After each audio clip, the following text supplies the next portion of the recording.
তিনি কখনো চাননি বিবাহিত পুরুষের সংসার ভাঙুক কিংবা সংসার নষ্ট হোক।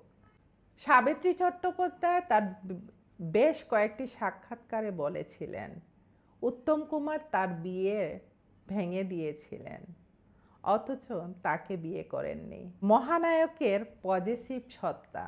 সাবিত্রী দেবীর কথায় উত্তম কুমার তার প্রতি অত্যন্ত পজেসিভ ছিলেন।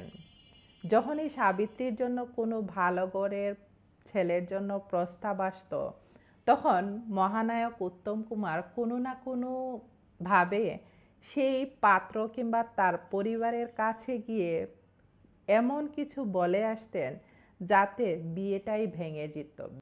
এমনও হয়েছে, সাবিত্রী দেবীর কথা থেকে বোঝা যায় অনেক সময় মহানায়ক পাত্রপক্ষের কাছে গিয়ে সরাসরি নিজের অধিকার জাহির করতেন, ফলে পাত্রপক্ষ ভয় বা অস্বস্তি প্রকাশ করতেন কিংবা অস্বস্তিতে পিছিয়ে যেতেন, সাবিত্রী দেবীকে বিয়ে করতেন না।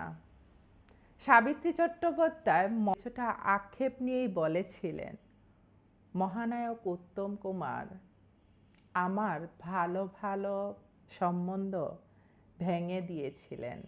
অনেকেই ভাবতেন যে সাবিত্রী চট্টোপাধ্যায় উত্তম কুমারকে পাননি বলে তিনি অন্য কোথাও বিয়ে করেননি, কিন্তু সাবিত্রী চট্টোপাধ্যায় এটারও ব্যাখ্যা দিয়েছেন।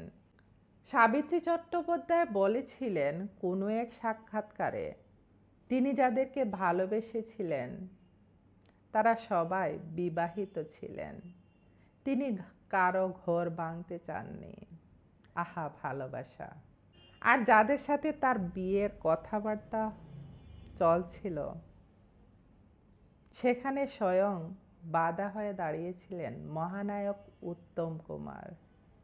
সাবিত্রী চট্টোপাধ্যায় আজীবন একাই থেকে গেলেন, কিন্তু তার কোনো আফসোস নেই। তিনি নিজের ভাই বোনের সন্তানদের নিয়ে নিজের মতো করে বাঁচতে লাগলেন। আজও বাংলা সিনেমার মহানায়ক উত্তম কুমারের যখন স্মৃতিচারণ করেন, তখন তার কণ্ঠে ঝরে পড়ে এক মিশ্র অনুভূতি। যেখানে যেমন নিখাদ ভালোবাসা আছে, তেমন আছে ঘর না বাঁধার এক গোপন নিঃশ্বাস, দীর্ঘ নিঃশ্বাস। আচ্ছা, আপনার কি মনে আছে আপনি কখনো কি উত্তম সাবিত্রীর কোনো মুভি দেখেছিলেন,